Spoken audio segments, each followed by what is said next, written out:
What's up, freaks? Eric Garland here. I got another bass from my friends up in Eastwood, up in Canada. I love those guys. They send me awesome basses, and I play them live and on recordings, and I have a good time. So I got this awesome one from up there very recently. It's called the Sidejack 32. And I want to tell you about how all manner of awesome it is.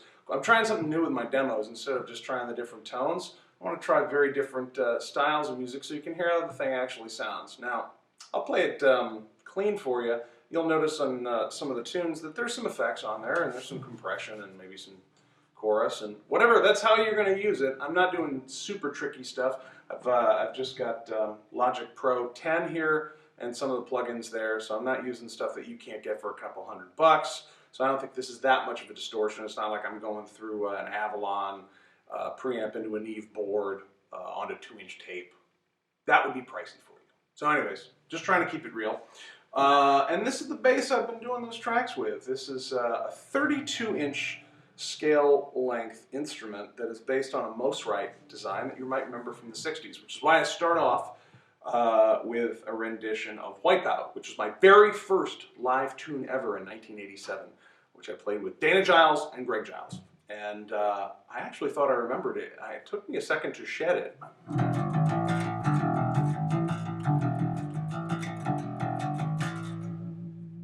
That should be indelibly etched into my brain, but I still had to look it up a little bit.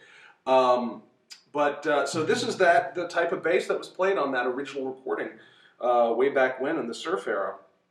And Mike Robinson and the Eastwood Company have revived it. This is a run of 12. There's only 11 other ones like this. And some notable bits about it.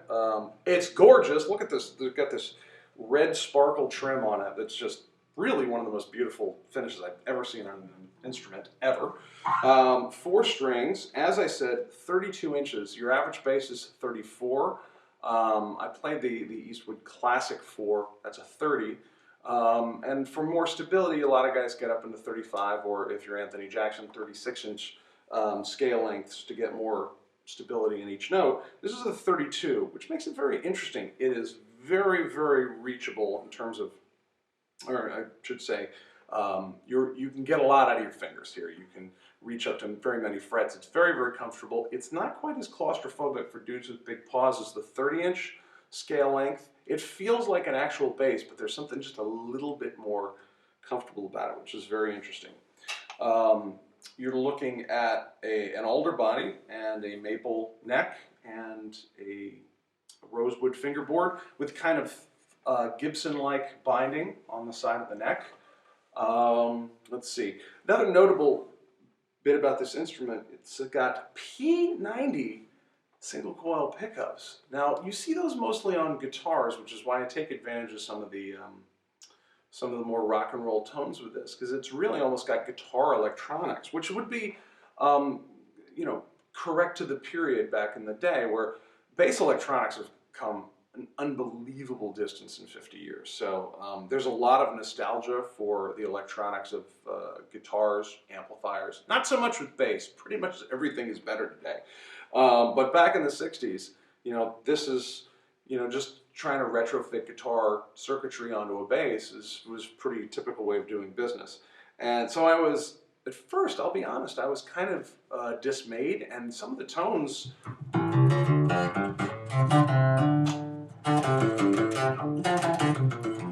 were very guitaristic, and I kind of didn't know how I was going to use that, perfectly honest.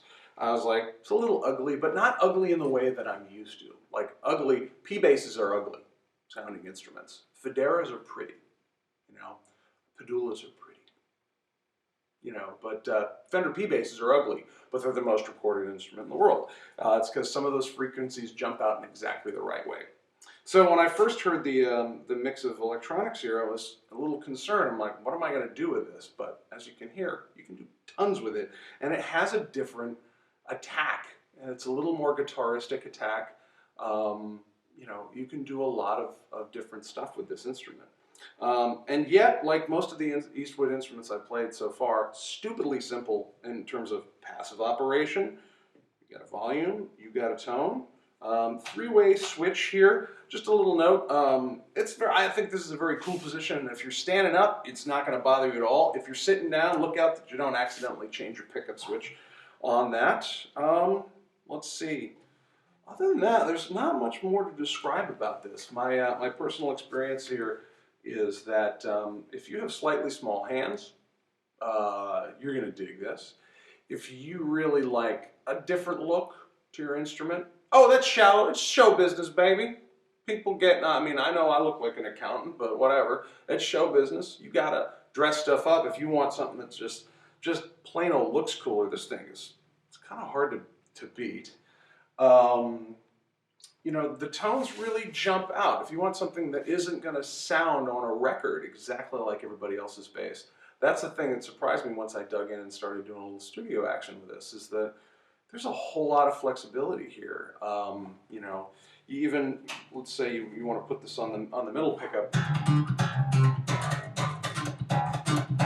I did not expect this thing to be a funk machine, but you split the pickups and run everything up hot, and it's going to funk pretty well. You do a little scoop on the amp, a little high end, and it's going to be funky. Who saw that coming on what is probably going to go for more of a surf nostalgia market?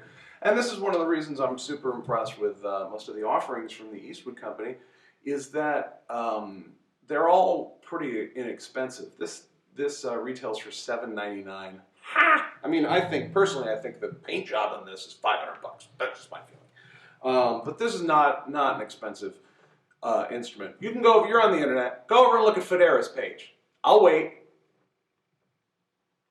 Yeah, it started about $8 grand, didn't it? Yeah, okay. It's okay, beautiful stuff. This is $800. You know, so these guys are making instruments that are well within the reach of normal, you know, middle-class type non-star musicians, and they have an amazing amount of flexibility, as you've seen, and the playability.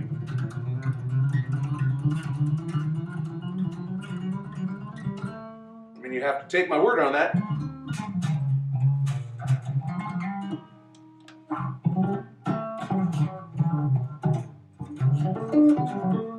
I mean, it took me a second, another full disclosure. I had to adjust this because the distance between Canada and St. Louis, Missouri, where I'm sitting, the humidity messed things up a little bit on the action. I had to adjust it. I got into the stop tail piece here, the tune-o-matic, and the truss rod. It took me a second, mostly my fault because I've never had to adjust an instrument like that. But once I got it dialed in, it did take me a second. Once I got it dialed in, the action on this was extremely comfortable, very, very quickly. So I don't know. I'm trying to find things to criticize on this instrument. I think I've listed everything. This is a great plain old thing that looks just plain old awesome. If you're in a surf band, I mean, just click over and just buy one of these things, for Christ.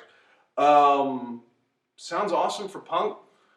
Anything that's got guitaristic kind of musical elements to it, this thing's, you know, superior to a lot of other instruments you might choose. And it can also be used with some careful EQing and some imagination on some styles of music like dubstep, you know, that you wouldn't think would be out there. So that's the Sidejack 22. Give it a look.